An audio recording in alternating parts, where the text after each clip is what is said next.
zay ny koa nitondratsika kany amin'ny lafombaovao hafa tanteraka nampahafantarana tamin'ny fomba ofisialy androany teny amin'ny hôtel Colbert Antaninarenina ny fijoroan'ny fédération ny gadra politika teo aloha na ilay antsony izy ireo hoe FEDEP Andriamatoa Manandafy Rakotonireny no filombonahitra izany fédération izany.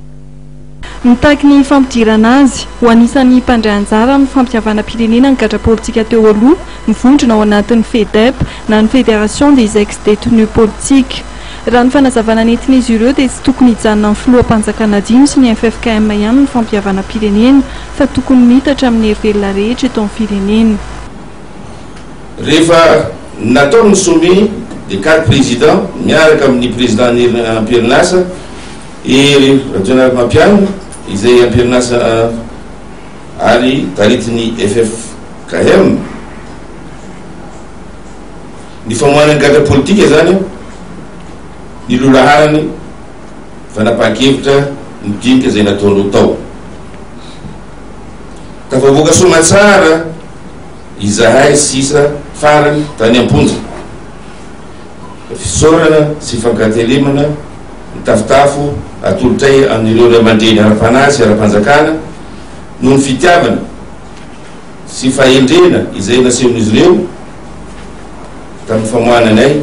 Manamora ny fifandraisana amin'ny fanjakana mitaky ny fampiarana ny andininy 4 sy 7 amin'ny sordalana izay milaza ny tokony ametrahana ny Fonds national de solidarité ary ny fandoavana ny olatra tamin'ny famonjana azy ireo noho ny raharaha politika 2010 sy 2020 izy ireo. Ireo no anisan'ny antom-pisian'ny FEDEP hoy Rakotomalala Henri na Iriribe. Mahakasika ty resaka gadra politika ty ihany dia hoe ny réparation sy ny indemnisation ny gadra politika.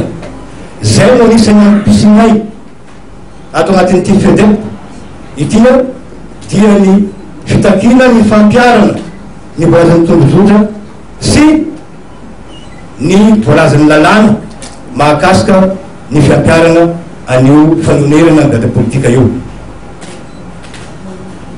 Ny zavatra misy dia be dia be no milaza hoe mila voatsiary ny gadra politika.